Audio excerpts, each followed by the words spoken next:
So mga kababayan, magandang tanghali po mga kababayan. Napakainit ngayon mga kababayan. 100 Celsius degrees. Ayun ba yung tama? 100 degrees. So, hi! So ayan mga kababayan, nandito tayo muli kay Kuya Elisar ngayon dahil meron kaming pag-uusapan mga kababayan, no? So kaya in-update natin si Kuya Elisar ngayon.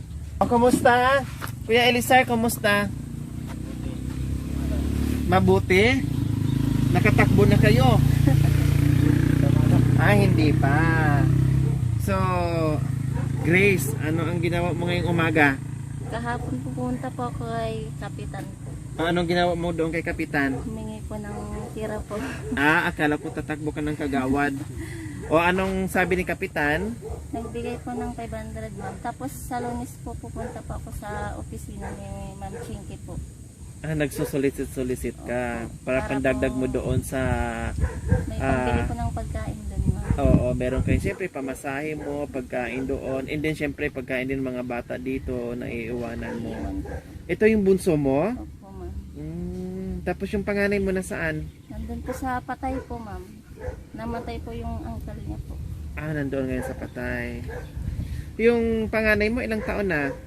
12 po. Lalaki? Babae po. Babae, tapos Yung pangalawa po 10 years old po. Tapos yung pangatlo po 7 years old po. ito na yon. Opo, ito po yung bunso ma'am. Huwag mo na dagdagan ha. Opo. Huwag na dagdagan ha.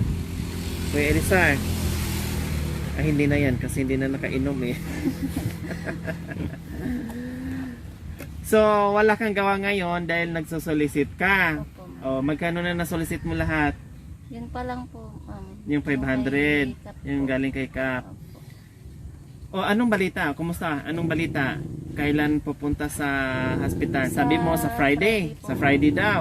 Tapos ano gagawin sa Friday? Magpa-clearance po yung pag-admit po sa kanya. Naka-online. In-online mo ba?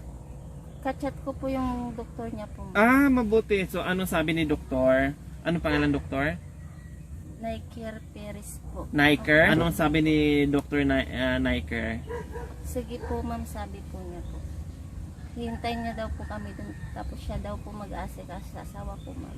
Mabuti naman. Wow, thank you Dr. Niker Perez. Tama, maraming salamat po dahil i-assist niyo po si Kuya Elisar. I-advise naman yan ng doktor mo after surgery.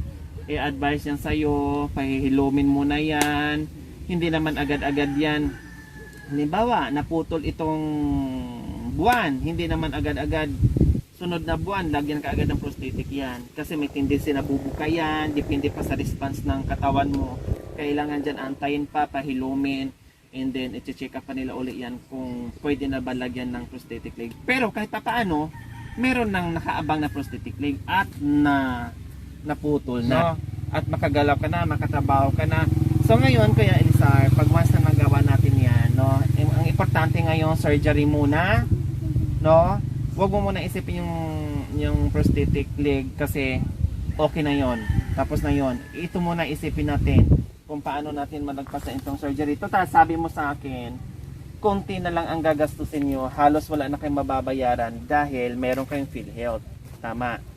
So, ang gagawin natin na lang, ang problemahin na lang natin, okay na yung gagastusin doon sa hospital, mga lahat ng medication doon, lahat ng kailangan doon, okay na yon. Ang problemahin na lang natin doon is yung allowance mo doon, pagkain mo, pamasahe mo, kung punta dito, punta doon, ganun pabalik-balik. Dahil meron ka naman ng PhilHealth at ikaw na nagsabi mismo na sabi ng doktor na magagamit pa naman yung PhilHealth niya. No, tama. So, ayun ang gagawin natin. Maraming salamat pa rin dahil yun nga, akala mo Kuya Elisar wala nang makakatulong sa'yo. Ano bang iniisip ni Kuya Elisar noon? Siyempre, lagi mo nakikita yan, tapos walang-wala sa buhay, and then wala kang magawa. Anong iniisip lagi ni Kuya Elisar noon?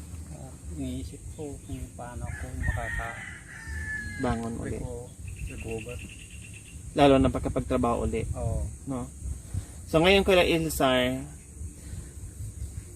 mabigyan ka ng bagong pag-asa, bagong buhay. Maraming salamat. bagong chance. Sabi mo nga, masakit sa isipan mo, masakit sa isa sa puso mo, no, sa sarili mo na nakikita mo yung misis mo na yun ang gumagawa at yun ang nagtatrabaho para sa pamilya mo. So ngayon, dahil sa ginito ang puso ng ating mga sponsor, ngayon mabibigyan ka ng chance, mabibigyan ka ng bagong pag-asa, bagong buhay para dito sa mga anak mo. Lalong-lalo na itong paa mo, niyan talaga ay kasama mo sa paghanap buhay.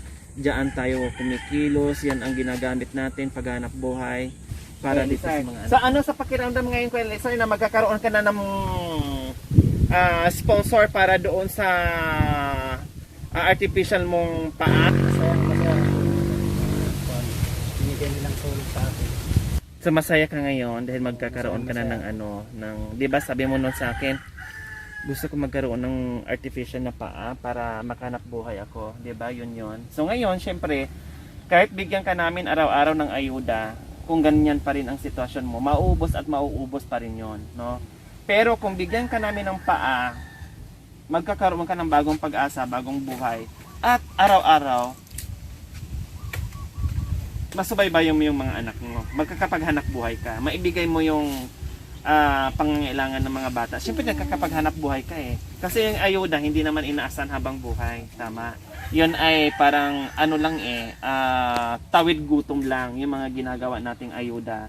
So mas maigi at naisip ng ating sponsor na bigyan ka ng paa para makapag-umpisa muli ng bagong hanap buhay, bagong pag-asa. So ngayon, siyempre magpapasalamat tayo, no? Magpapasalamat tayo kay Mami Jessica Eugenio dahil siya po ang sasagot sa prosthetic leg ni Kuya Elisa.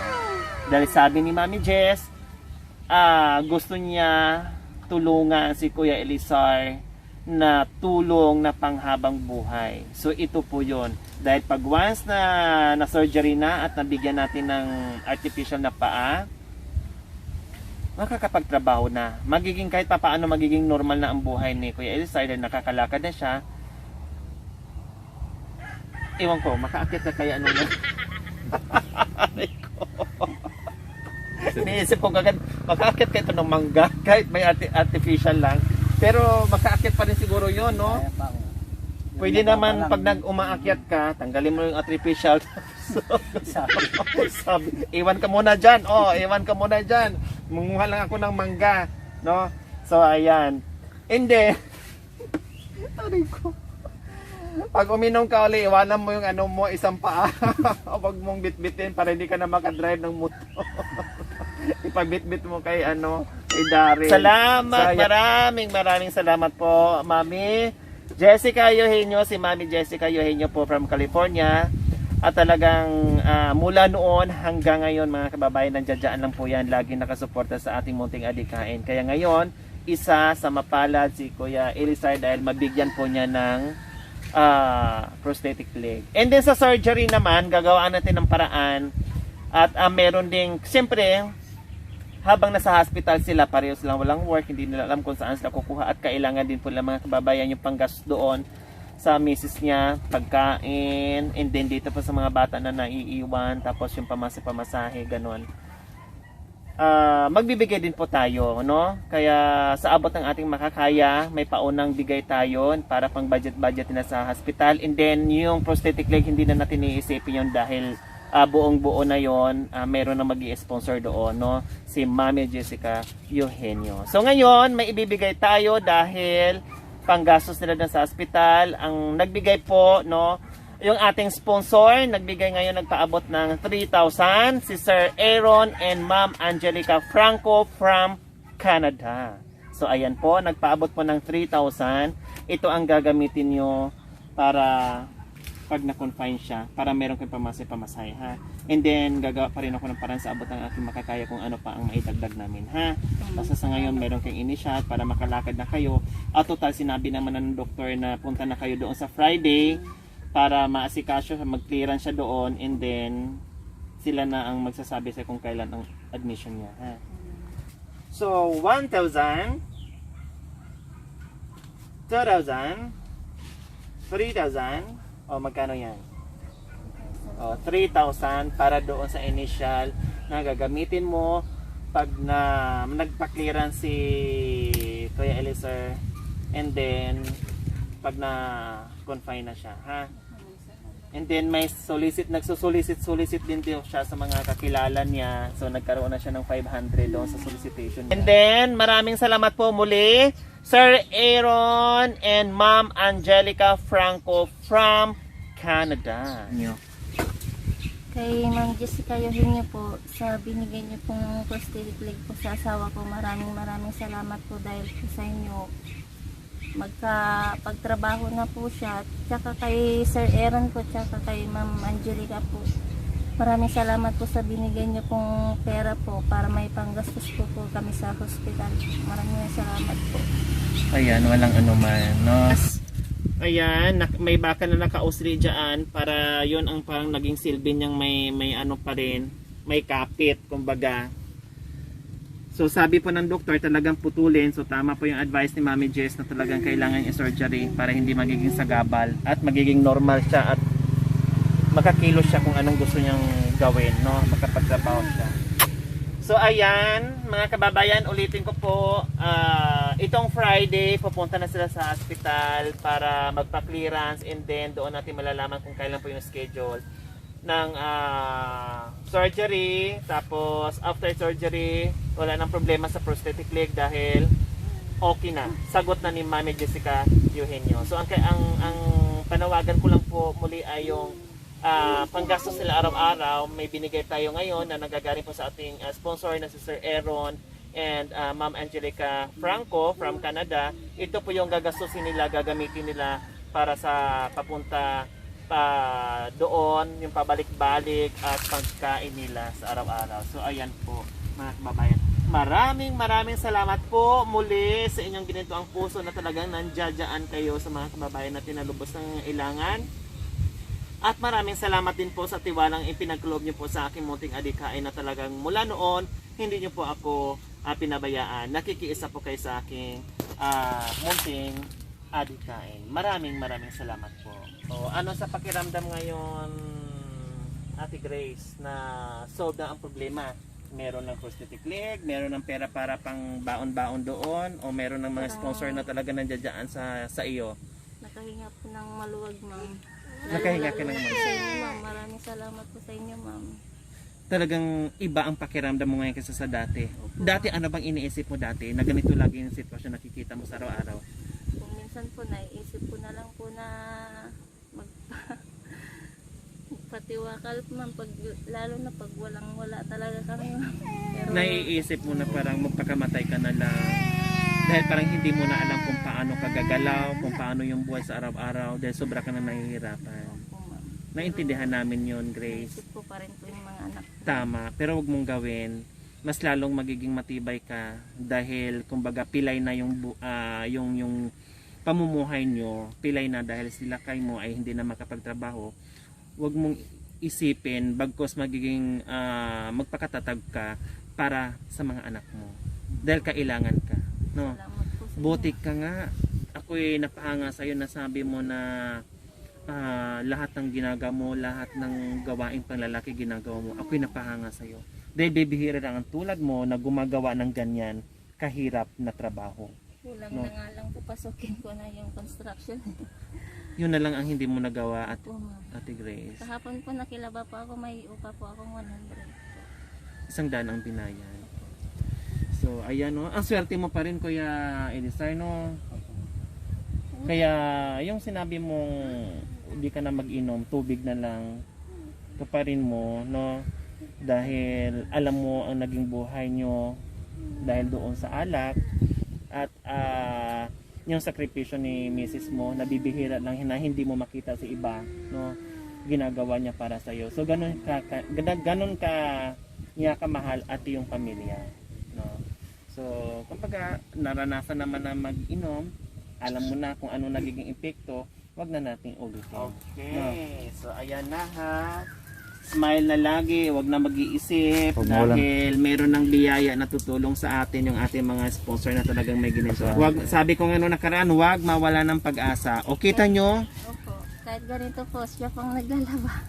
Ah, naglalaba ka, Kuya Elisir? Opo, siya pong Yes, sir. naglalaba. Wow. Kasi ikaw nasa naghahanap buhay. Isya dito sa... Siya pang maglalaba, wala na. Kaya naisipan niyo, Kuya Elisir. Na, Kayanan ko madam. ayan, naging emosyonal si Kuya Elisir, no? Dahil nakita niya yung sakripisyo ng kanyang asawa sa kanya at yung hirap ng buhay. Siyempre gumagawa din si Kuya Elisir kahit mahirapan sa kanya. Parang yun na lang yung ano niya, itulong niya sa asawa niya kahit yung paglalaba. Total, nandito lang naman sa bahay. Total, uupo ka lang naman. Mahirap man sa sitwasyon niya. Pero parang pilit pa rin niyang ginagawa na maglaba para maibsan yung trabaho ng asawa niya. Kasi yung asawa niya aalis ng maaga o minsan hapon na uuwi o tanghali kasi naghahanap buhay. So tanging paraan na makatulong sa gawain ng bahay, makaluwag-luwag si Grace sa kanyang gawain, kumikilos din si Kuya Elisir kahit papaano. Kuya Elisir kahit papaano. Di balik Kuya Elisir. Dito na kami Kuya Elisir ha. O bakit naiyak ka? Parang ayaw mo ng prosthetic ah. Parang ayaw mo. Sayo na lang. Ah, yung iyak na yon, sobrang kaligayahan na magkakaroon ka na ng bagong buhay. Ang dating buhay na mismo na magtrabaho, ngayon, pag nagawa natin yan lahat, yung surgery at prosthetic, maibalik na. Yun yung naiyak mo. Kung nga naman, no, sabi nga, akala ni Kuya Elisar na wala ng pag-asa. Pero hindi mo alam, no. Di ba natandaan mo kay Elisar, sabi ko sa'yo, huwag mawala ng pag-asa.